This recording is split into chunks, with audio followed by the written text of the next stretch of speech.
Hey, welcome. Today we're going to jump into a really fascinating idea from Brian Scott's book, The Reality Revolution. We're going to break down the essentials of conscious creation in just about 5 minutes, and it all kicks off with one big question that could change how you see, well, everything. So let's just start with this. What if the life you're living, the world you see around you, what if it isn't this solid, unchangeable thing? Imagine for a second that reality is more like a radio. There are endless stations playing, and you just happen to be tuned into one of them. What if you could just change the channel?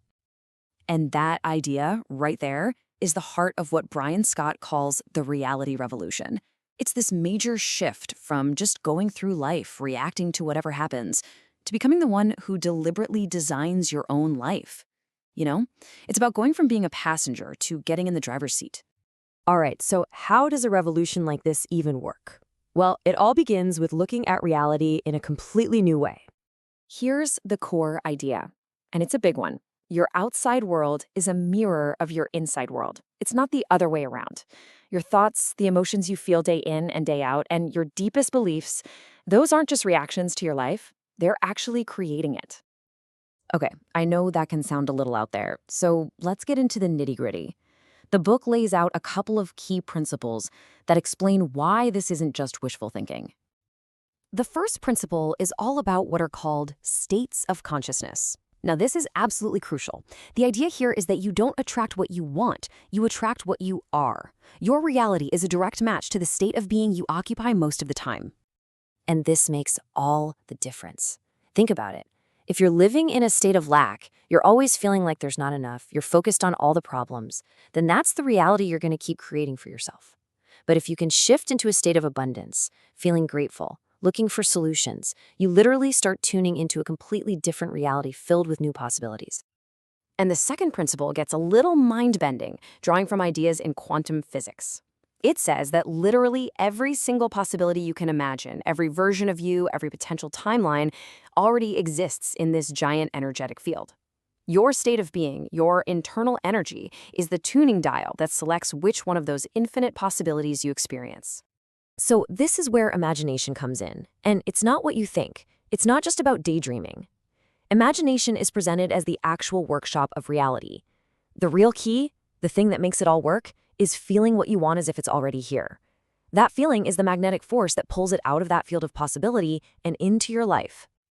So, enough theory, right? How do we actually put this into practice? Well, the book gives us a very practical toolkit to get started.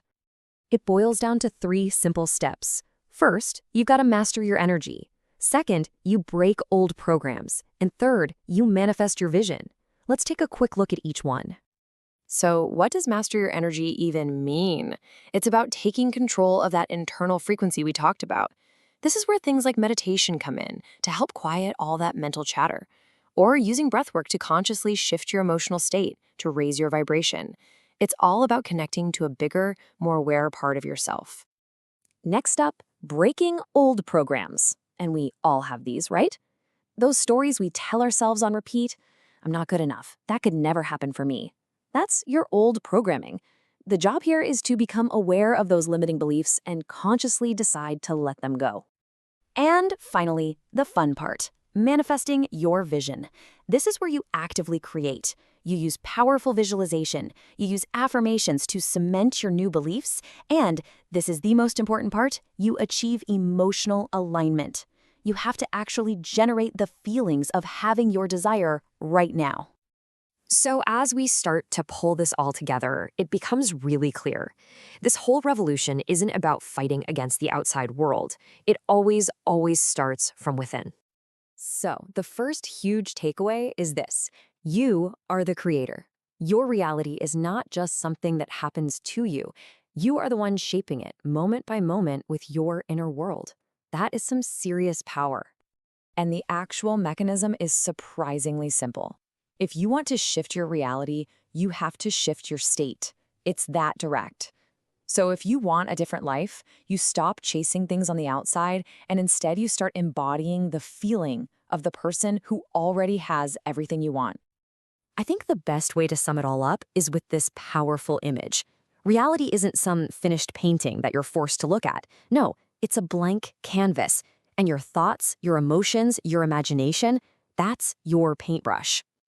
So I'll leave you with this one question to really think about. What state are you in right now as you're listening to this? Is it a state of worry, scarcity, or is it joy, abundance? The revolution starts the second you decide to practice living from the state you want.